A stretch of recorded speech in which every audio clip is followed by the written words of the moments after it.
Il est déjà temps de nous pencher sur les bourses européennes. Elles ont clôturé en nette hausse jeudi. Les investisseurs privilégiant de nouveau les marchés du vieux continent dans un contexte marqué par la correction du secteur des semi-conducteurs, le repli des prix de l'énergie et un rapport sur l'emploi américain moins bon que prévu. On y reviendra d'ailleurs dans le Trends des marchés.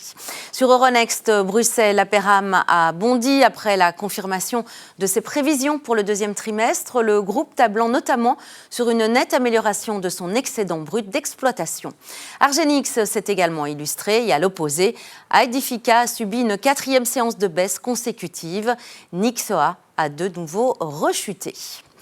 On commence donc ce deuxième semestre avec une semaine chargée en statistiques économiques, notamment les chiffres officiels de l'emploi américain. Je vous le disais, c'est aujourd'hui. On l'évoquait tout à l'heure dans le journal, on décrypte avec notre expert Olivier Gaillardin. Bonsoir Olivier. Bonsoir Fanny. Alors, plusieurs statistiques donc, cette semaine liées au marché de l'emploi, mais quel est son état là aux États-Unis ? Alors effectivement, cette semaine, on a eu plusieurs statistiques au niveau du marché de l'emploi, avec aujourd'hui notamment la publication sur la création d'emplois aux États-Unis, qui était effectivement un petit peu décevante, parce qu'on a eu simplement 57 000 créations d'emplois sur le mois de juin par rapport aux 113 000 attendus.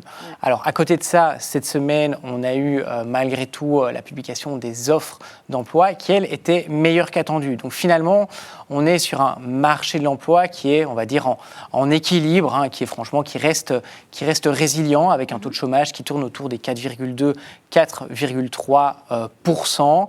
Et malgré tout, il faut noter des nouvelles assez positives, notamment dans certains secteurs liés à la construction. Et évidemment, tout ça est lié évidemment aux dépenses en investissement au niveau de l'intelligence artificielle qui dopent ces secteurs malgré tout. Vous le disiez, un marché de l'emploi résilient, une économie américaine qui tient bien la route. Est-ce que ça change les perspectives pour la Réserve fédérale ? Alors vous le savez, pour le moment, le marché finalement intègre une hausse de taux au niveau de la Banque centrale américaine d'ici la fin de l'année. C'est essentiellement dû au discours de Kevin Warsh, qui était assez finalement strict au niveau de l'inflation, renforçant clairement l'indépendance de la Fed à ce sujet, en disant que effectivement la stabilité des prix c'était un élément essentiel, que l'objectif en termes d'inflation au niveau de la Fed restait cet objectif des 2%. Après, c'est vrai qu'il s'est exprimé hier à Sintra dans cette grande conférence des banquiers centraux où il a mis en avant effectivement que les pressions inflationnistes avaient tendance à diminuer du fait notamment de la décélération au niveau des prix du baril de pétrole. Oui. C'est d'ailleurs également le cas en Europe, et d'ailleurs on peut très justement se poser la question vraiment de la nécessité d'avoir augmenté les taux lors de la précédente réunion de la Banque centrale européenne.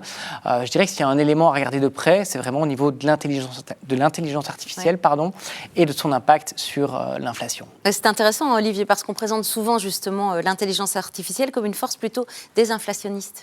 Alors c'est vrai, à long terme, on s'attend à ce que l'intelligence artificielle, avec les gains de productivité, engendre des coûts qui pourraient être un petit peu moins importants et donc finalement une décélération au niveau de l'inflation.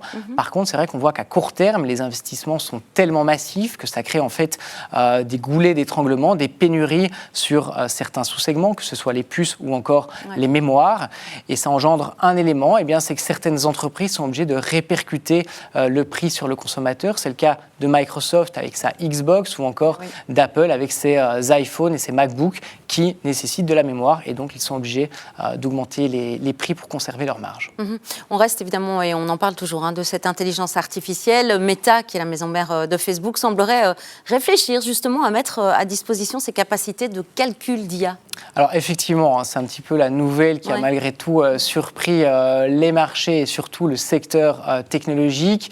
Et donc en fait concrètement, ce que veut faire Meta, c'est exactement fournir des services comparables à ce que fait Amazon, Microsoft ou encore Alphabet, et donc louer simplement sa puissance de calcul ou encore donner accès à ces modèles d'intelligence artificielle qui sont hébergés sur ces infrastructures. Alors pour Meta, c'est quelque chose de plutôt positif. Pourquoi ?